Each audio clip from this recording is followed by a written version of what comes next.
So you want to be a dungeon master? That's great. We're here to help. I'm Taylor. And I'm Justin. This week, we're reviewing the renowned, the revered, the resplendent Ranger subclasses that are not listed in the 2014 Player's Handbook. Remember, the Ranger got a bunch of optional rules added in Tasha's Cauldron of Everything that a player could pick and choose if they're unhappy about the 2014 base class. But regardless of the requests of the Ranger, return here to refer to the retinue of Ranger subclasses. Let's get into it.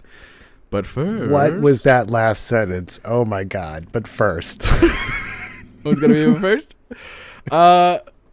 What questions should players ask their DM before a new campaign starts? Oh my god, this could be a whole episode. It absolutely could. But for the purposes of a but first, the main things that I'm most concerned about are what is the tone of the campaign? Are we talking funny or serious? How much combat are we going to be doing? Should it be working more towards like RP style abilities and stuff, or can I min-max my way to perfection with spells and such? Yeah, I think those are the main ones that I'm thinking of, like just 3 questions right off the bat that I can think of. Yeah. That are good things that are good to know going in. Absolutely. Obviously, what kind of modifications to combat are we doing? Are we using flanking? Are we going to be using maps? Because that's going to affect what skills I pick as well. Mm-hmm. Yeah, for sure. Especially with flanking, because there's a lot of abilities that depend on getting advantage or give you advantage, and therefore, with flanking in the game, lose a little bit of use. Mm-hmm. Obviously, it depends on the party build and how likely you're going to have people get up close. But yes, I think those are all good questions. I think a lot of it comes down to like the setting. Those are the questions that I'd be asking is like, tell me more about, it's not so much a question as I guess the question would be like, what is this setting all like? Tell me about the setting so that I can build my character based on the setting. Some of those questions can revolve around like, hey, are there any like species or ancestries that are not outlawed isn't the right word, but like that we're not doing because they won't make sense, or like, hey, is this campaign going to feature a lot of water stuff? No, maybe I won't pick a Triton as my species or something, right? Like also the tone is that's a great question. That's a really good one, is just what are the vibes of the campaign so that you have an idea of how serious things are going to get in that. I also think, what are the other players making? But that's the question for the table, and not just the DM, but it could help you a little bit, obviously, just to know what others are playing in terms of like, hey, if somebody else is playing this specific subclass, then I won't play that subclass. Like, I think people who know me know that I'm fine with people double dipping. Like, I'm fine with there being 2 clerics in the party. I genuinely think that's fine. But yeah, I wouldn't want to be like the same subclass also as somebody else, right? Very true. Yeah. There's some questions there for sure. I also think some questions for a DM before a new campaign. A lot of the questions that we're asking too kind of come into the understanding of like, we already know this DM, right? But there's a whole slew of questions you could ask if you're not very familiar with the DM. Hey, are you doing a session 0? No? Yeah. I'm not interested. You know what I'm saying? Like that could be a deal breaker right there. Hey, how do you handle X, Y, and Z? Like whether that's, how do you handle if there's a rules issue at the table? How strict are you when it comes to rules is written versus rule of cool? So many different situations and specifics that you could bring up in theory. Absolutely. Yeah, I think that pretty much covers all the bases as far as new DM questions or, joining a table kind of questions. Yeah, for sure. Other than obviously the what level are we, I think, is the other one that just gets asked the most. There's there's very easy questions that are like, how do we roll for stats? How do we... Right. Can we use Unearthed Arcana? Can we use Homebrew? Like there's some mechanical, easy yes or no questions, kind of. And then there's like the deeper questions, like explain to me your setting and how I can fit into it. Right. You know what I mean? Like, what is your pantheon like? So that when I play a cleric, I know some gods to choose from. Right. Or something like that. Like, how does your setting view magic? Like, there are, you know what I mean? But hopefully some of those the DM is bringing up on their own. Yeah. I know I certainly would. Especially if I had as a some DM, kind of difference. you should think about these questions before you get asked them, for sure. Yeah, absolutely. But then you never know. There's going to be times when players ask a question and you're like, dang, I actually didn't really think about that. Let's think about it. So better to ask. Yep. Always ask, because you never know. Also, the thing with questions, and it kind of falls on that idea of like, there's no stupid questions. And it is like, I can't tell you how many times multiple people will have the same question, but some people have either shyness or like they just are like, oh, this is such an obvious question. I feel stupid for asking, so I won't ask. And then you find out, wait a minute, a bunch of people at the table were kind of thinking the same thing, but no one brought it up. Ask your questions. Yeah. No matter how obvious it may seem. I think it's so helpful because now everybody is on the same page. And I think that is very helpful, is when we are all aligned, it helps so much. Absolutely. I wholeheartedly agree. Yeah. And the last thing I'll say about questions to ask, hey, I'm playing a ranger. What terrains can I expect and not expect? Boom. That goes for pretty much all those kind of subclasses and stuff that rely on the actual setting area. Yeah. Of absolutely, water, snow. So helpful. Forest. So helpful. Especially like, hey, I have this idea for a character. They're all based around like cold damage and being from the Arctic and da-da-da-da. Is that a thing in your campaign or in your setting? And if the DM's like, oh, I wasn't planning on it, I don't even know if we'll ever encounter like snow. Then it's like, okay, maybe that's not the character build for this campaign. And that's okay. Save it for later. Yep. So, huge stuff. Let's get into these subclasses, man. Let's do it. Let's do it. We didn't ask about who wants to do what. There's 6 of them. Okay. I feel I like some of all of these, so I feel indifferent about starting or you starting. It's up to you. Okay. Well, I'll go ahead and start it off then. Okay. Hey gang, we wanted to talk to you about something pretty important real quick. See, we have some really cool ideas for the future, but we need your help. You can do that by supporting us through our Patreon. At the lowest tier, you get early access to podcast episodes, access to episodes of Action Surge, our post-session table talk show, and entry into a private channel on our Discord server.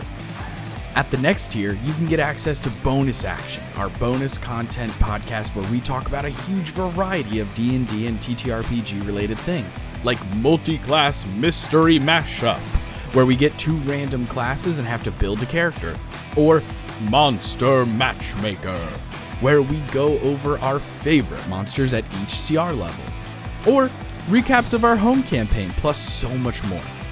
Joining the Patreon helps us continue to grow and put out content that gets better and better as we learn, improve, and try new things. So, check out the link in the description to join the gang today. The first one that we're looking at is the Fey Wanderer. Cool. Yeah, so this is kind of a lot of, fey bullshit, fey wild stuff. So you get conclave spells with this. So every one of these, I'm pretty sure, except for one, gets a list of spells that work just like every other class, where they don't count against your known spells. You just know them. Yes. So at level 3, you get Charm Person. At level 5, you get Misty Step. At level 9, you get Dispel Magic. At 13, you get Dimension Door. And at 17, you get Mislead. These are all very, very cool good enchantment fucking spells. Those are all really good. Every one of these is solid. Mislead every single one of these is solid. Dope as hell.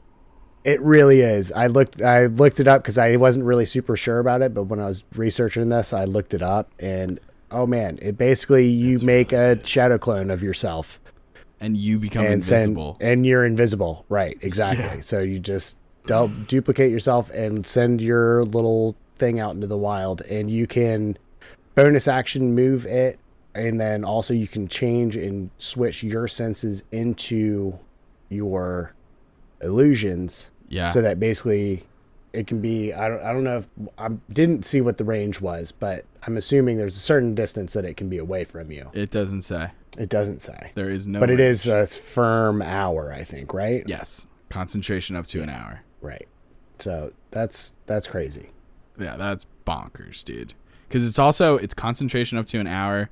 You can you can use your illusory double to move up to twice your speed, gesture, speak, and behave. Mm-hmm. That's nuts. Also, I don't see anything on here about dropping it if you attack. Oh, never mind. There it is. Yes, the double is. lasts for the duration. If you attack or Or cast a until spell. Hey, never mind. Right. Yep. Shut up, Justin. Yep. God damn it. Sometimes they But put still, it at the I end of mean- the spell text, and sometimes they put it at the beginning, and I need them to be more fucking consistent. God damn it. Those are great spells. All right. Solid as Those hell. are all really great spells. Yeah, all of them are really good. So in addition to Charm Person at level 3, you're going to get Dreadful Strikes. This allows you to deal an extra 1d4 damage on a hit, but you can only apply it to one target once. So later on when you get extra attack, you can add this d4 to every individual creature that you hit with your attack action. Yeah, which is unique. Normally it's like once per attack, or like you can do this once per round, but this is once per creature. Right. So if you're hitting a bunch of creatures, then you can double it up and stuff. And the nice thing is, it's not like you have to do a bonus action to use this extra damage. Nope, it just happens. Yeah. Pretty cool. So it's a small amount of damage, but it adds up. Yeah, and then it does increase to a d6 at level 11. Nice. Mm-hmm. Also at level 3, kind of leading into this Feywild, whatever, you get Otherworldly Glamour, which allows you to add your wisdom to your charisma checks, which is really nice. So you're adding two abilities into one check. And then you also get proficiency in one of either deception, performance, or persuasion. Dope. Yeah, very nice. You also get this a Feywild gift, which kind of is just a flavor thing. Mm-hmm. So there's a little table you roll on. It's a d6, or you can just choose one. But like some of the things are, you get illusory butterflies that flutter around you when you take a short or long rest. You could grow horns or antlers. Your skin and your hair change color to match the season at dawn. Something along those lines. Those are cool. Yeah. It's just like I said, just kind of flavor stuff. But that is part of the subclass, which is neat. At level 7, you get the Beguiling Twist, which gives you advantage on saves from being charmed or frightened. And then if a creature within 120 feet of you succeeds on a saving throw against a charm or fright, you can spend a reaction and force a different creature within 120 feet to make a wisdom saving throw against your spell save. On a fail, that target is charmed or frightened of you for a minute, and that creature can only end the effect with a save on the end of its turn. So you can still do damage to it. It doesn't matter. Its only fix is a save at the end of its turn. That's pretty dope. I love this ability so much. That's really good. I absolutely love this ability so much.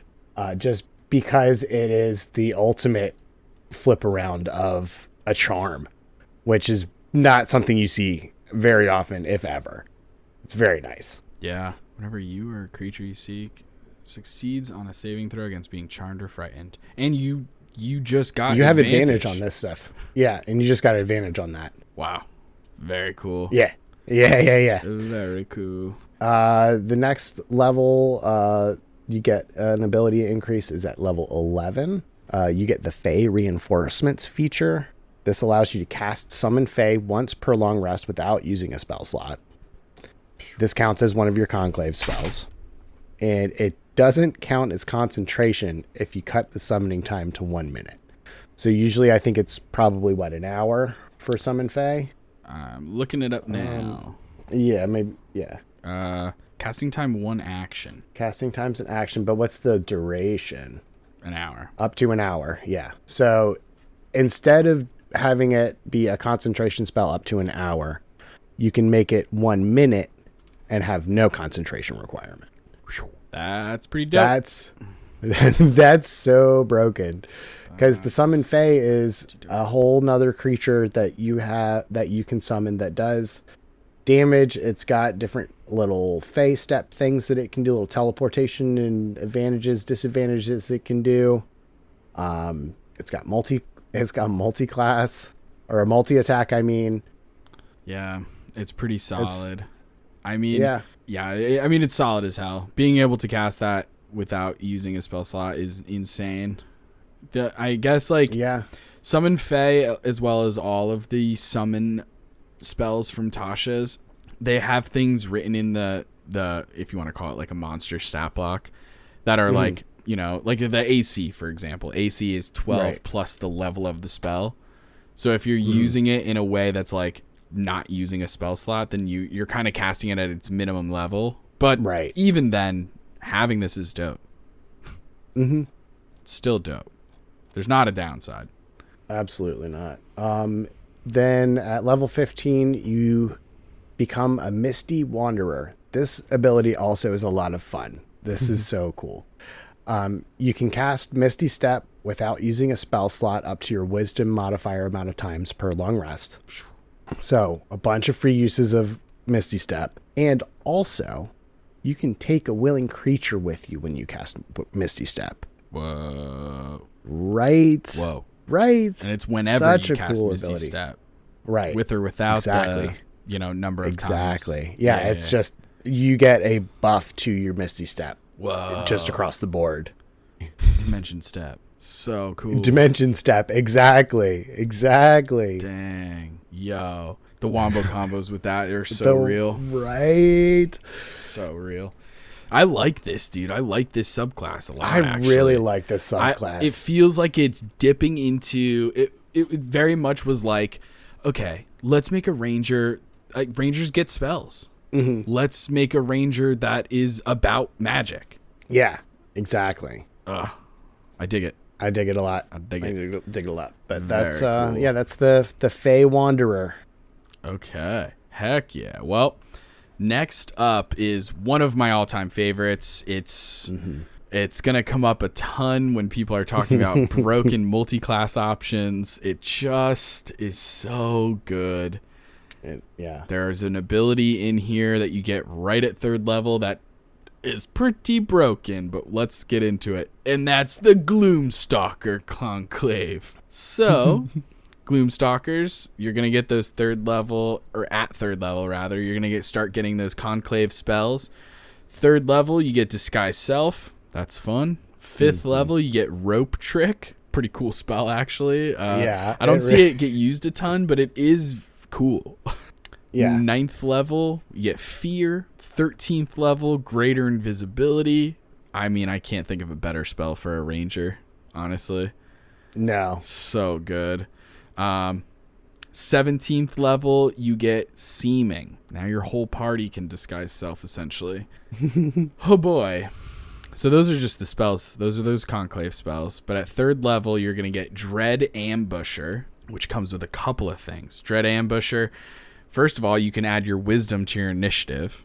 So Dex and Wiz go to initiative. You get a 10 feet bonus to your walking speed for the first turn of combat. And for that first round of combat, you get an extra attack on that first turn. That extra attack dealing an extra 1d8 damage. So eventually, your first turn will have 3 attacks. Minimum. That's nice. It's insane. That's so nice. Good. It's so good. That 1d8 of damage is just whatever the weapon's damage is. So if it's radiant, it does radiant. If it's piercing, it does piercing. Whatever that is. Then, because we're not done yet, at 3rd level, you also get Umbral Sight. This potentially is broken as fuck. Yeah. It depends on how you run it.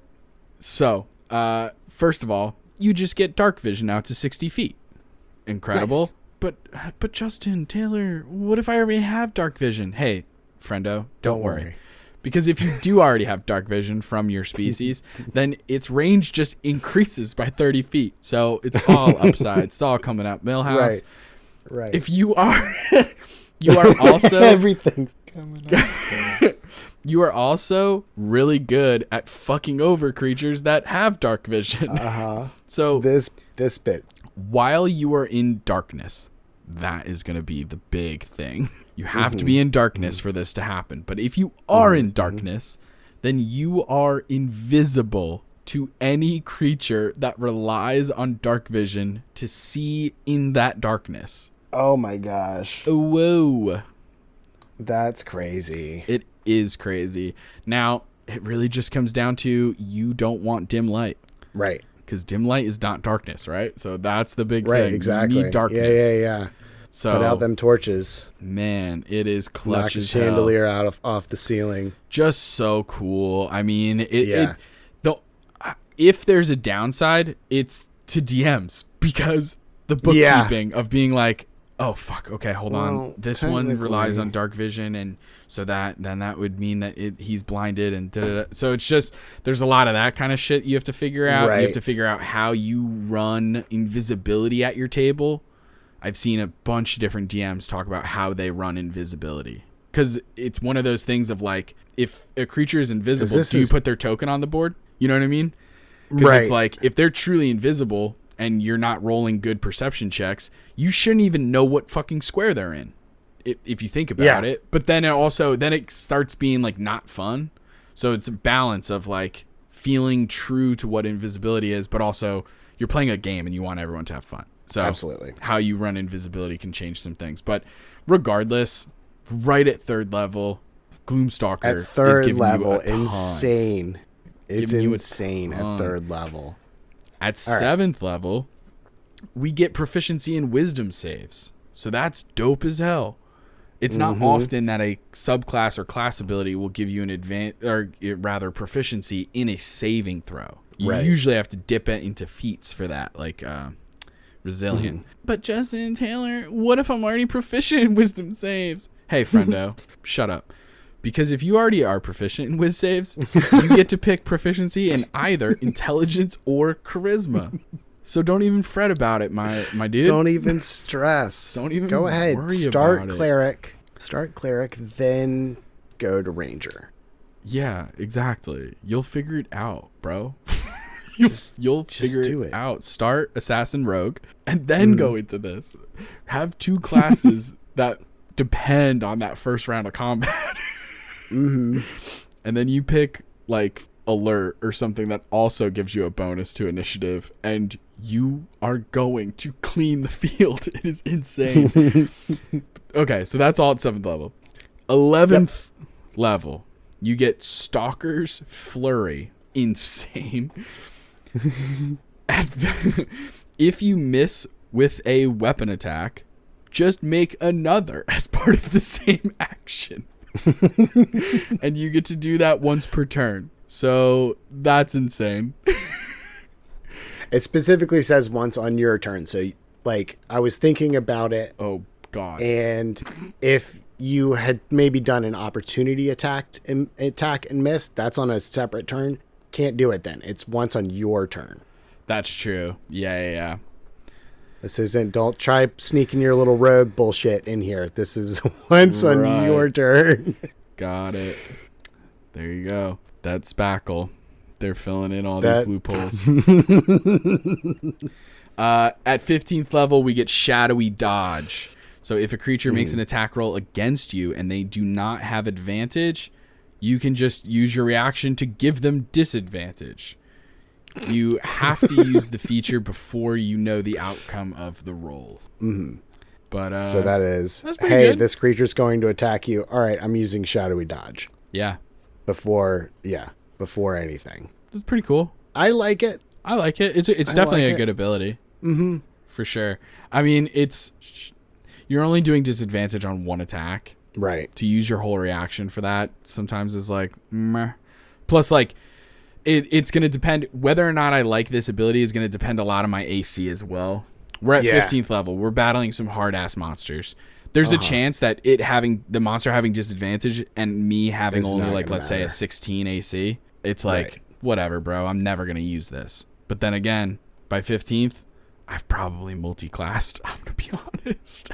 Yeah. I've probably multi-classed already. This is, Ranger is one of those multi-class fodder classes that It's hard. in conjunction with other subclasses, it becomes super broken. But it's not really broken on its own. It's one of those ones that you are going to kind of have to find little crazy wording loopholes Yeah. to There's just break. Yeah, I agree. There's just not a ton that is incredibly helpful or worth it for high level rangers. Exactly. Like I don't know.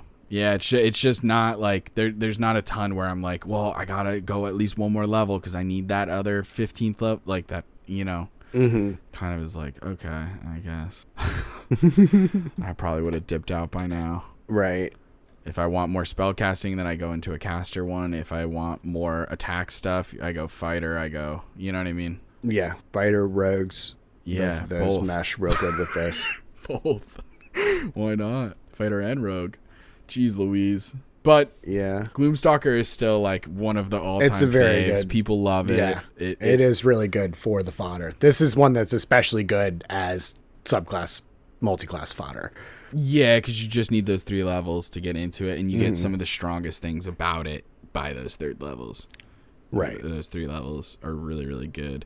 Iron Mine at 7th is very good. Might be worth sticking Absolutely. around a little bit longer if you're playing a later, like a higher level campaign, even for multi-class reasons. But Yeah.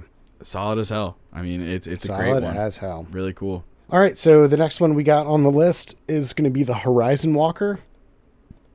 This yeah. is kind of an ethereal Planeswalker. knight. Yeah. Yeah, but not so much like all the planes. Mostly, a lot of the stuff is through the ethereal side of things. It does have some other portal stuff, but Yeah. anyway, conclave spells, protection from evil and good, very good for extraplanar bullshit. Level 5 Misty Step, level 9 Haste, level 13 Banishment, 17 Teleportation Circle. All of those awesome spells. Solid as hell. Yeah. Yeah. Again, it's all basically leaning into this kind of extraplanar BS.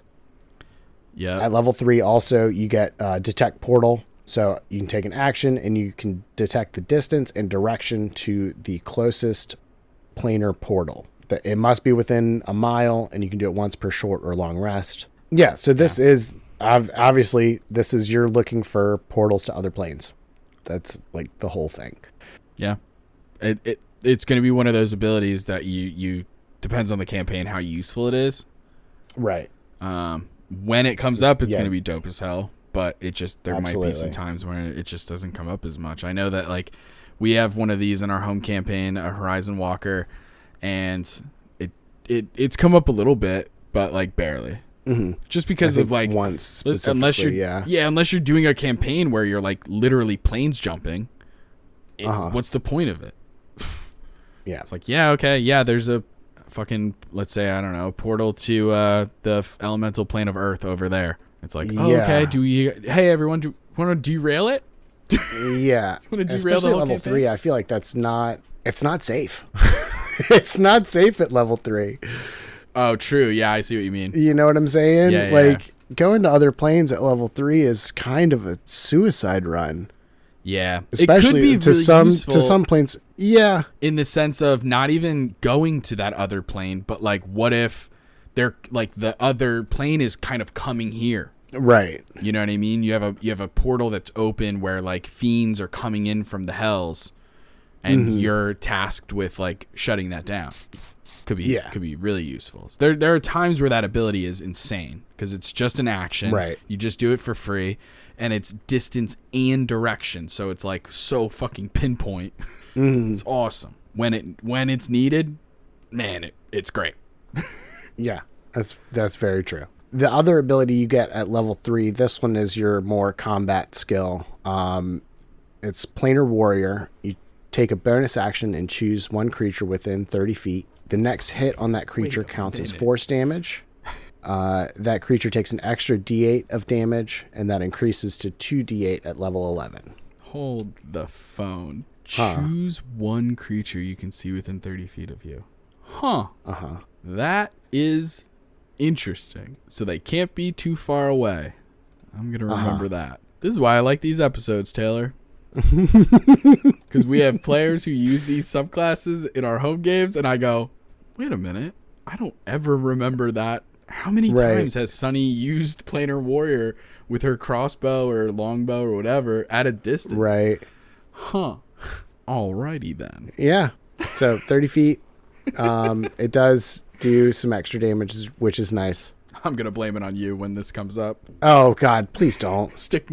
I won't actually, but stick my glasses up and I go, actually, rules is written. You have to choose a creature within 30 feet of you. Right. Which doesn't even matter because of the next couple of abilities that they get. Right. So she could, the amount of distance this fucking ranger can move is insane. Yeah. So starting at level 7, you get the Ethereal Step feature. You can use a bonus action to cast the Etherealness spell without expending a spell slot. The spell ends at the end of your current turn, and you can do this once per short or long rest. Etherealness basically just allows you to go back and forth between the ethereal plane, right? Like basically you Oh boy. Let's look it up. I was gonna do it and then I didn't. Etherealness. It is normally a 7th level spell, so let's just say that's nuts because it normally lasts for 8 hours. Okay, yeah. So it's just this for one only turn. lasts. It's so fast. It lasts until the end of the current turn. So it couldn't be faster. But yeah, you step into the border regions of the ethereal plane, and in the area where it overlaps, you remain in the border ethereal for the duration. You can see into both planes. Only things on the ethereal plane can affect you, so you can move through things. So there's a lot of really amazing uses for it. Spells can't affect you, all kinds of shit. Yeah, it's a good way to get out of stuff, and also you get swallowed by a creature. Bing bang, walk through them. Yeah. So yeah, and then at level 11 you get the Distant Strike feature, which allows you to, when you take the attack action, teleport 10 feet before each attack. Yeah. If you attack at least 2 different creatures with the action, you can make one more additional attack against a third creature. Yeah. So you're not only teleporting, but you're also getting extra attacks. Yeah. And that doesn't include your movement. Right. So even if a teleport, so even if you're only attacking 2 creatures and you don't get that third attack, let's say you have 30 feet of movement, like just the base level, 50 feet of movement. Yeah. It's insane. Very nice. Not to mention, hey, I'm swallowed by... We just mentioned etherealness being used for this, but also this. Hey, I'm grappled. Hey, I'm swallowed. Guess what? Teleport. For free, dog. It's broken. This ability is so strong. I can't tell you how, the first time... You don't know how much 10 feet makes a difference. The first time Sunny brought that up, it was like, I think I had her grappled or something, and she was just like, hey, so it just says that when I use the attack action, I can just teleport up to 10. And I was like, huh. Reread it like 10 times, being like, this can't be that good. No, it's that good. It's bonkers.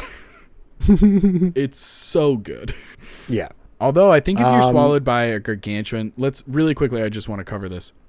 If you're swallowed by a gargantuan creature, right? You figure a large is 10 by 10, a huge is 15 by 15. I'm using grids, right? If you're looking at a battle map for people listening. Right. Gargantuan would be 20 by 20. 4 squares by 4 squares. When you're swallowed, does that kind of mean that your token is as close to the center as possible? Like, is there a chance that 10 feet of teleportation wouldn't get you out? Or I think this whole point is moot because it is 10 feet to an unoccupied space you can see. Oh, see, I'm glad we do these episodes. Sorry, Sonny. That is huge. Mm-hmm. Maybe I did see that the last time she No, did this. yeah, The etherealness would still work, and Dimension Door still works, but technically these things are places you can see. So that's huge. Right. But let's pretend like it wasn't. Just for argument's sake, I'm curious how this would work. I have no idea. Could the monster be so big that you actually can't just quick teleport out of it? Obviously, like most teleports are more than 10 feet. I mean, it would have to be a rather dense creature, I think. Yeah, because it's just weird people are not 5 feet by 5 feet, but it totally makes sense why one battle square is 5 feet. Yeah. That's what I mean. Some of those, using battle squares. So, like, I think the 15 by 15 of a gargantuan creature, 20 by 20 or whatever. I feel like the monster is not taking up that entire space. Yeah, no, it gets really complicated because it's also like when you look at a giant stat and you're like, okay, the book is telling me that it's huge, which is 15 by 15. But also, we know that it says right here that they're 25 feet tall, which is 5 squares. So then, you know what I mean? Like, some of it is just game design, and some of it is just you're using your imagination and being like, hey, I know that the circle only takes up this much, but understand that he is 25 feet tall. It is insane. All right. Getting back on to the last thing for Horizon Walker here. At level 15, you get the Spectral Defense. Whenever you take damage from an attack, you can use your reaction to give yourself resistance to all of that attack's damage on this turn. So one attack, you can have the damage, basically. Okay. Pretty cool. Fits flavor-wise. Mm-hmm. Okay. It's basically you're kind of like stepping through the veil, so to speak, for some of the attack, and it's not hitting you. Yeah. Pretty cool. Okay. Yeah, that 11th ability, this is one of those where, like, if you're doing Horizon Walker for multi-class and stuff, it's hard, for me personally, it's hard not to stay till 11th because that ability is so cool. Absolutely. Not only is it cool, like, flavor-wise, but mechanically, it's just as very helpful. Because it will help with grapples. Swallow, it's not going to help. But grapples, it will help. Because you should be able to see, I assume. And haste at 9th level. Haste is nice. Yeah, Sunny doesn't have that because she chose to pick a different spell instead of haste. And I said, sure, if you want sending. Okay. I'll take a character without haste all day. All day I'll take that. I've been thinking about that this whole time too, man. Yeah. I was like, I don't think I could kind of Sunny tell. cast haste one time. Tell. There was a when you finished saying all the spells, you kind of took a pause, and I was like, he's thinking about haste. Yep. But I then also gave her blink. Right. So either way, she's fine. Blink is she's fine. Blink is very broken too. Yeah, what I realized about Rangers is that where they fall off is like they're not necessarily doing the most damage. But what I can say about Rangers is they are almost always going to hit. They have such consistency. It's like fighters. Right. Like most of the time, like a fighter isn't necessarily putting out the most damage unless they action surge and all that shit. But they're hitting so often. Right. They hit so often. So it's like it kind of changes in that regard. I know with Sunny, like Sunny is constantly rolling in the 20s. Oh yeah. For every attack. And I'm like, dang, this is nuts. And then the Planar Warrior is huge. It's really, really nice. Counts as force damage. It's incredible.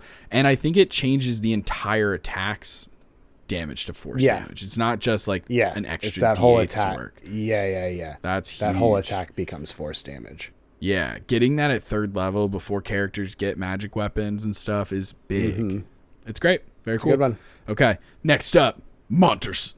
Fuck, I fucked it up already. Next up.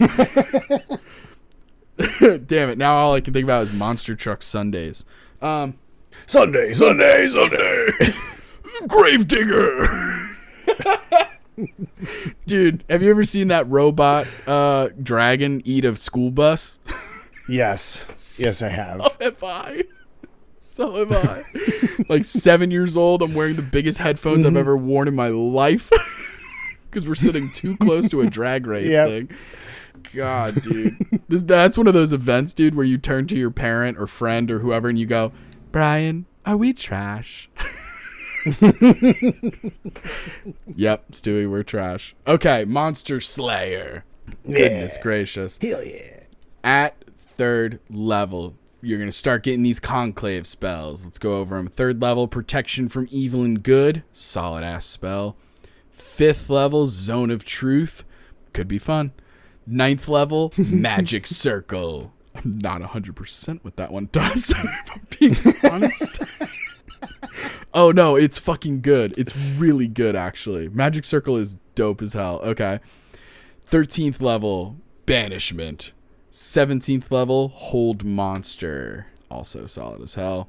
So you're a monster slayer. That's the vibe of this entire class. That makes sense. All of these make sense. Protection from evil and good is like incredible. It does so much for one specific person that you cast it on. Magic circle is kind of like that, except that you're making like a 10-foot radius, 15-foot radius, something like that. Like you're making a circle, and in that circle, so many things happen to those creatures. Celestials, elementals, fays, fiends, or undead. Disadvantage on attack rolls. Advantage, they can't. Targets within the cylinder can't be charmed, frightened. Like so much happens. So it's very, very good. It's an upgrade of protection from evil and good. Yeah. 3rd level, we're also getting Hunter's Sense. I have a cousin named Hunter. Feels weird saying that ability out loud. Hunter's Sense.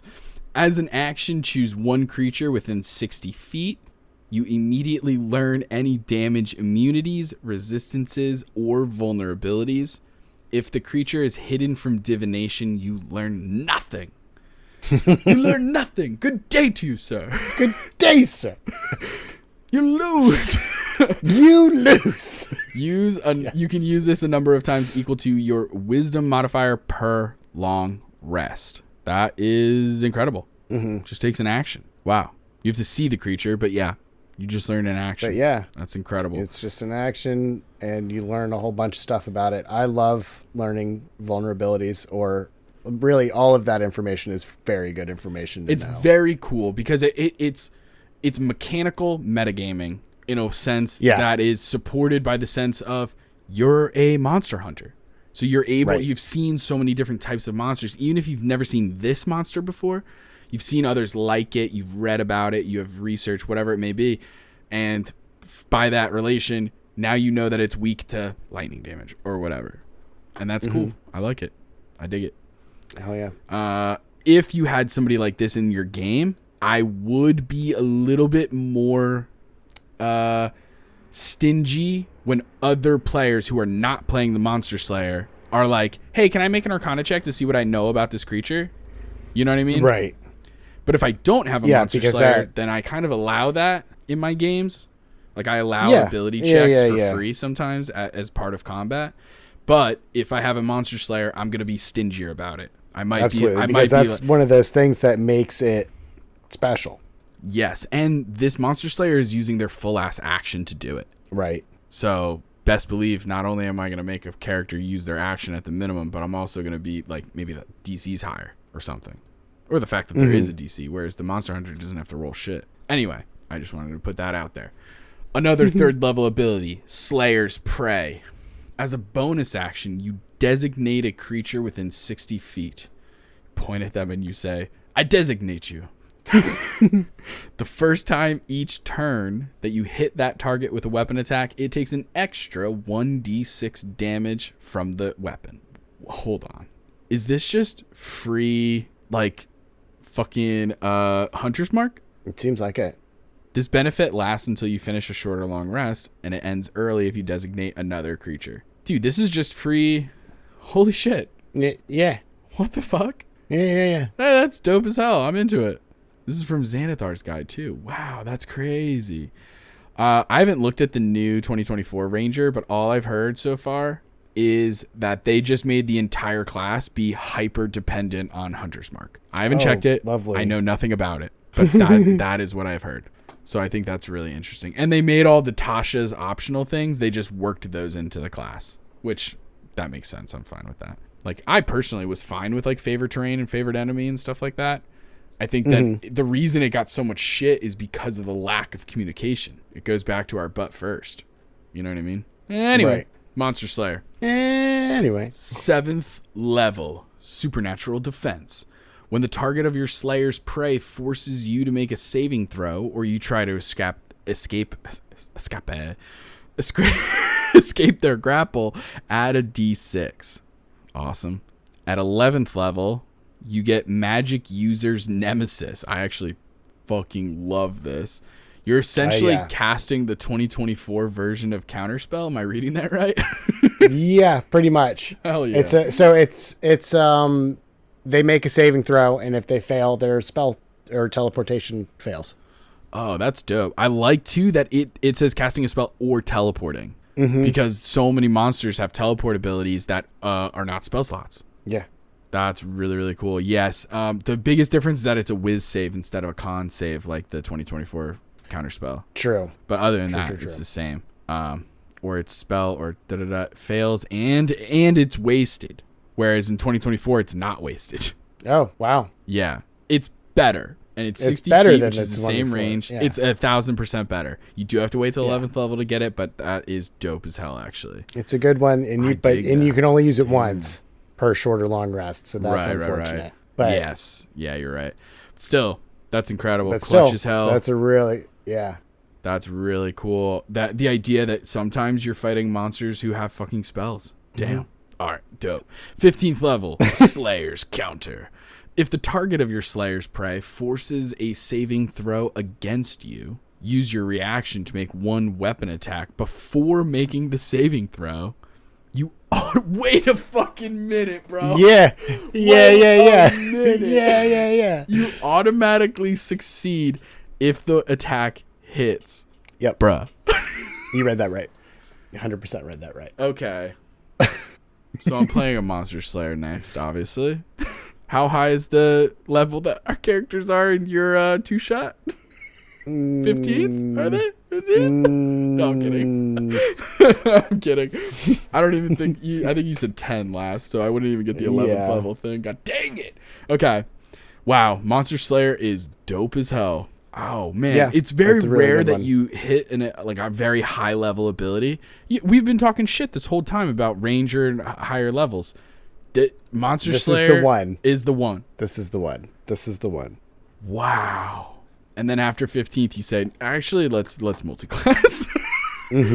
Actually, let's multi-class. Let's go 5 levels. Or I don't know what I would do, actually. I would probably go fighter. Well, I would go to 16th just to get the ASI or the feat. I would go to 16th for Ranger. And then I would go 4 levels fighter or something like that. Fair enough. Just to get Action Surge, Second Wind, all that shit. But yeah, this is a good one. It's a really solid one. Oof. That woke me up. The next one, getting strong Shino vibes from this one, from Naruto. Oh, hell yeah. The Swarm Keeper. So you're still going to get your Conclave spells. At level 3, you're getting Fairy Fire and Mage Hand. Both of those easily flavorable to be bugs. I'll explain why that's important in a second. At level 5, you get the Web spell. At level 9, you get Gaseous Form. I love it. At 13, you get Arcane Eye. And then at 17, you get Insect Plague. Basically, the vibes for this are based on the other level 3 ability that you get called Gathered Swarm, where basically you gain a swarm of intangible, they call them nature spirits, but a lot of them are flavored to be bugs. And the whole thing is this kind of swarm is in your space, and you can decide how they look. There is a table that if you're not really sure how you want to make them look, there is a table you can roll for. But basically, it gives you a couple of different abilities when you hit with an attack. So, the first thing you make a hit, and then you choose one of these 3 effects. The first one is your attack just does an extra d6 piercing damage from the swarm. You can force them to make a strength saving throw, and if they fail, they're moved 15 feet horizontally in a direction of your choosing. Dope. Or you can move yourself 5 feet horizontally in any direction. Also cool. Yeah.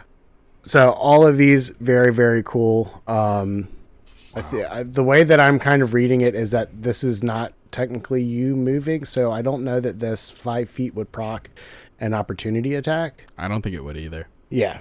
So that's kind of the whole purpose of it, is to be able to get out of the out of that, or get out of a grapple or something like that. Just a free 5 feet. Uh-huh. Get away from a ledge if movement. the bad guy comes towards you. Get out of flanking. Mm-hmm. So many good uses. Stuff. It's so cool. This was what Siobhan played in Never After, and when she was playing as Sleeping Beauty, and she flavored her swarm as like the little nature birds, like very Snow White, even though she was Sleeping Beauty, but still the classic princess fairy tale of like little creatures. It was so cool. Exactly. This one, I fucking love this subclass. I can't tell you how many times I've been like, but how do I make my swarm different?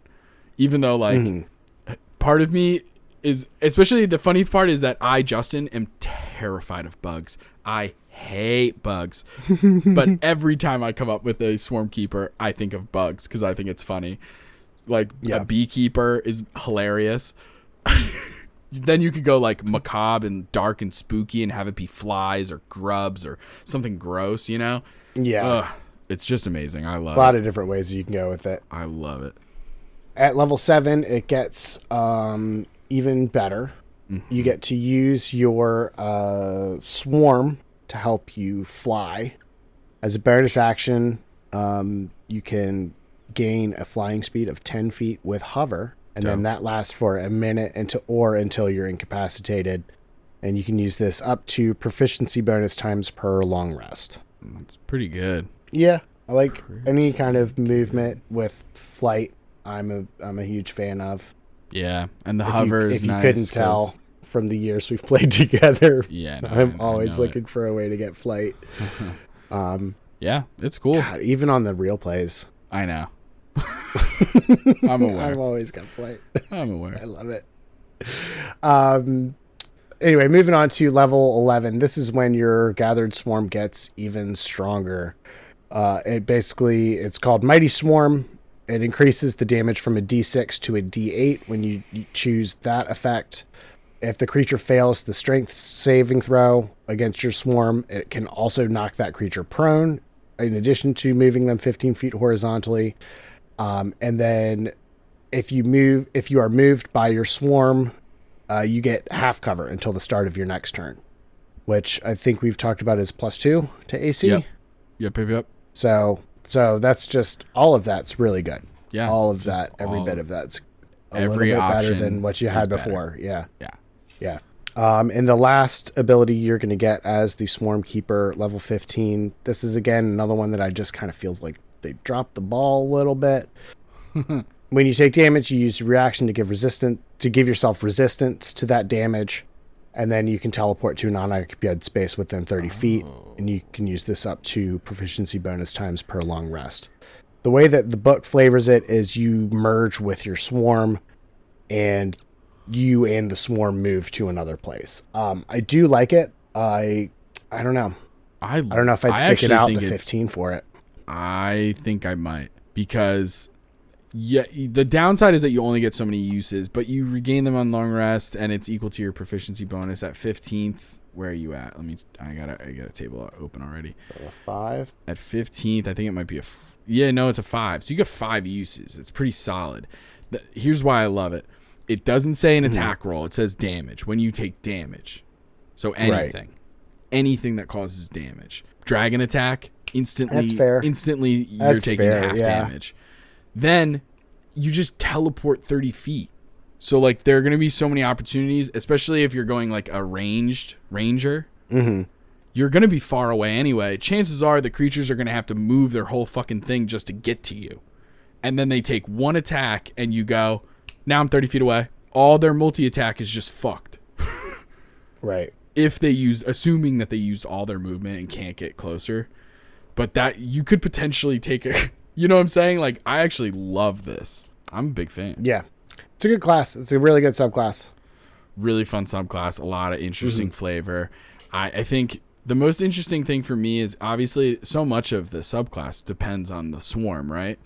Is for me, if I was playing this in a long-term campaign, how do I keep myself interested in the fact that I have this swarm from the get-go, level 3, Right.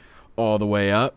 Like, how does it change? How does it, evolve? How does it get story-wise more interesting? That would be my only thing. Yeah. But that's a story reason. I'm fair. not even talking mechanics, obviously. Mechanically, it's still a lot of fun.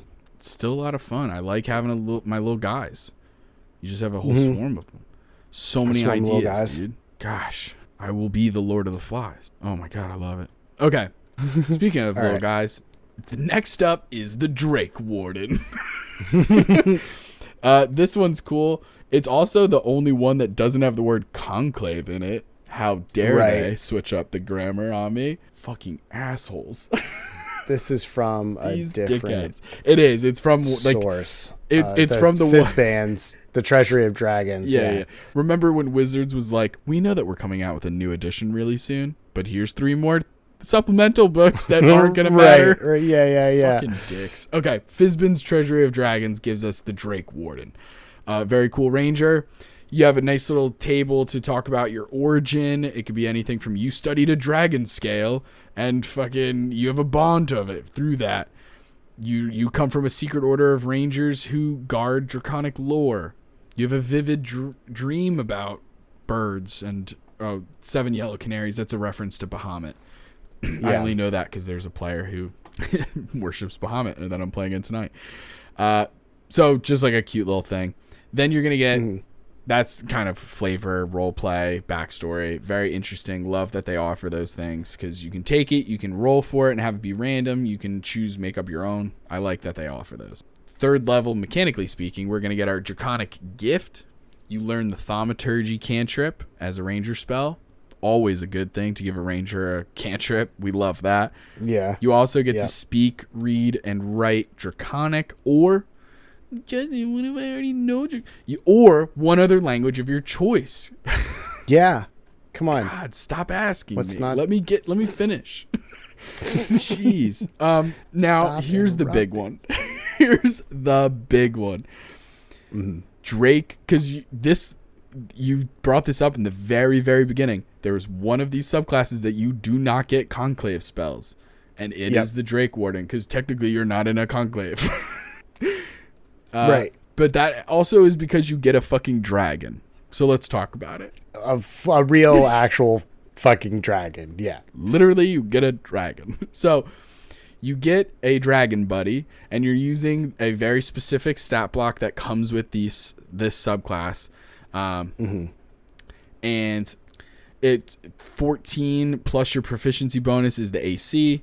5 plus 5 times your ranger level for the hit points. So the table's going to offer everything you need to know in terms of finding out how many hit points it has, the attack bonuses, saving throws, everything. For example, like it's proficient in dex saves. So you do 1 plus your proficiency bonus, and that's what your bonus to dex saves is. So you'll just read through that whole thing. The damage immunities is going to be dependent on its Draconic Essence trait. So when you get to summon the Drake, oh god, I hate that I'm going to be summoning the Drake. Goodness gracious. Yeah. When you summon this dragon, you get to choose a damage type: acid, cold, fire, lightning, poison, and then that's going to change like its immunity and its infused strikes, what kind of damage it's outputting as well. So you have this dragon essentially, and it is going to work. If you guys remember, the creation bard, the wildfire druid, the artificer steelsmith or something like that. It's not steelsmith. Steel defender. Yeah, I combined them. It's exactly like that. So it's only going to be able to take its dodge action unless you take a bonus action to command it. And then if you're incapacitated, then it can take whatever kind of action it wants. So it's all that kind of stuff. And now the ranger can do that. So that's really brilliant. It's a lot of fun. I like that a lot. It's kind of how I imagine that they wanted the OG like Beastmaster to kind of work. But this one is all about dragons. So it's a little different. Yeah. But so another cool thing about this real quick, I didn't put it properly on the outline, but like as a reaction, you can have it add elemental damage to yours or an ally's attack within 30 feet. Oh, that's the infused strike. Okay, cool. That's what infused strike is. Nice. Yeah, and what type of damage that is depends on the type of dragon that you summon. I like that you can change the type of dragon, though. I do too. I like the flavor of that. The idea that you're a Pokemon trainer, your Lance from the OG Final Four, and you have a bunch of dragon Pokemon, and you're picking which one goes out each time. I fucking love that. Yeah. Also, Charizard should be a dragon type, but they're not. Technically, they're fire and flying. Go figure. Yeah. Charizard should definitely be a dragon. The most dragon, non-dragon. Anyway. It's insane. 7th level. Yeah. Anyway, 7th you level. You get Bond of Fang and Scale. Your Drake grows to medium size, and it can be ridden, but not flown. Don't get ahead of yourself. Be patient. Well, so at this point, it also gets a fly speed. So it grows wings, but it's not strong enough to carry you, but it can fly on its own. Got it. Very cool. So it also has, but the bite attack has extra damage now, and it has, you gain resistance to the damage type chosen by that type of dragon. Right. That's really cool. We like to see that. It's an interesting thing there because there's going to be like times where, you're fighting an ice monster and you're like, okay, I'll summon an ice, I'm fighting an ice monster, so I'll summon a fire drake. Now you get resistance to fire damage, but you're fighting an ice thing, so probably that's not going to come up. So there's like that ability, I think, doesn't translate actually as well as they think. Like, it makes sense, but it's like, if you're summoning lightning, do you want resistance to lightning? Because if you were fighting a lightning dragon, a blue dragon, you wouldn't summon a lightning drake, right? You would summon one of the other types. But what you want is resistance to lightning. So that ability doesn't, I don't think, work as well as you might think. It's still good. Having resistance is still good, but absolutely, it's hard to gamify it a little bit. At 11th level, we get Drake's Breath. Gross. I low-key, all I can think about is that stupid rapper that I can't fucking stand him. God, this sucks. Dragon's Breath at 11th level. I'm changing all these names. It's a 30-foot cone breath attack as an action. You get to choose any draconic affinity, so one of those damage types. Creatures have to make a dex save or they take 8d6 damage, half on a success. And you can do that. It increases to 10d6 at level 15. So that's a 5th level fireball. And it can be used once per long rest or use a 3rd level slot, which is exactly kind of what I said. Except the fact that you're using that 3rd level slot even when it levels up. Even at level 15, yeah. Yeah, so that's really cool. That's really, really cool. Now, granted, Rangers don't get that many spell slots. You're getting this at 11th level, though, so there's a possibility that you could get some more spell slots if you go the rest of the way in a different class. Really, really cool. Really cool. Now, 15th level. I almost would want to stick around for 15th level for this, though. Yeah, because at 15th level, you're going to get Perfected Bond. So now your dragon gets stronger. Your bond to that dragon gets stronger. Empowered Bite.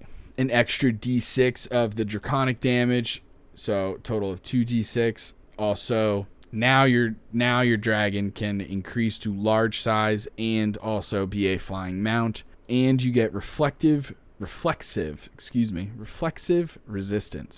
When you or the dragon takes damage within 30 feet of one another, you can use a reaction to give resistance to that damage. And you can use that equal to your proficiency bonus amount of times per long rest. Wow-wee wow. Yeah. Wow. Yeah, so obviously whichever one, you have to choose either you or your dragon right to gain resistance, but it's free freaking what is that, absorb elements minus the kickback.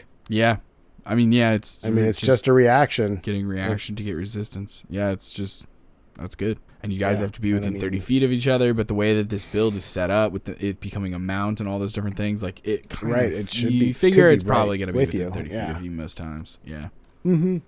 There might be a small handful of times where it's not for like a round or two, but right, most often, let's be honest. Solid as hell, dude. This is a great class. I like it a lot. I like the Pokemon vibe of this, truly. I do too. Yeah. It truly is like you're summoning a Pokemon and then it evolves alongside of you. Wow, I'm going to have to look at this subclass because I've been developing an entire line of subclasses that are all based on Pokemon, and this just kind of answered a lot of questions, which is crazy because it's truly, interesting. The only thing that's going to change is I have certain subclass builds with this like Pokemon theme idea where like at the level that it turns into a medium dragon, I have some subclasses where you can choose that where your one Pokemon becomes medium, or you can get a second small Pokemon. Okay. And then like at 15th level, if you're doing single Pokemon, it becomes large, or both of your smalls become medium. Interesting. So okay. it kind of goes down a tree of like you can choose different options and stuff. Or could you get then 4 small Pokemon? It depends on the subclass. Some of them, Fair. yes, Okay. and some of them I was like, that's OP because the abilities that they grant you. So Fair. I switched it up for each class to make them all feel a little different. Some of the subclasses, like it's just one Pokemon, but some of them it was like, oh, it makes sense for there to be multiples though. So yeah, maybe that's a bonus action episode one day because I have those almost all written out on Google Docs, and they're OP as hell because I always start that way when I'm writing subclasses, you know. That like anytime I homebrew anything, it's gonna start overpowered as hell because I'm writing down all these abilities that I think sound cool, and then I whittle it down, and that's my personal like work process. You know what I mean? Mm-hmm. So like I start with an entire grapefruit, and then I whittle it down. I add some things and some beautiful sparkling water to it, and that's how I get Fresca. How dare you? So that's all we can start get into big, this time. whittle down. Absolutely, how dare you? Find perfection. You can find us on TikTok and Instagram at Soyouwannabeadm, or you can ask us a question at Soyouwannabeadm@gmail.com. If you like the episode, don't forget to give us 5 stars and a review wherever you found us, and check out our Patreon and our Twitch pages with the link in the description. Join us next time for more Dungeon Master tips and tricks. Bye. See. And now I have the honor of giving a shout out to the members of our Patreon gang. Lee, we can't wait to roll dice with you. Nub Muffins, may Paylor's light shine upon you. And there's Vanessa D, Talk Screen, and Tappy. If you want a shout out, join the Adult or Ancient Dragon gangs on Patreon. Tune in next time for more tips and tricks from So You Wanna Be a DM.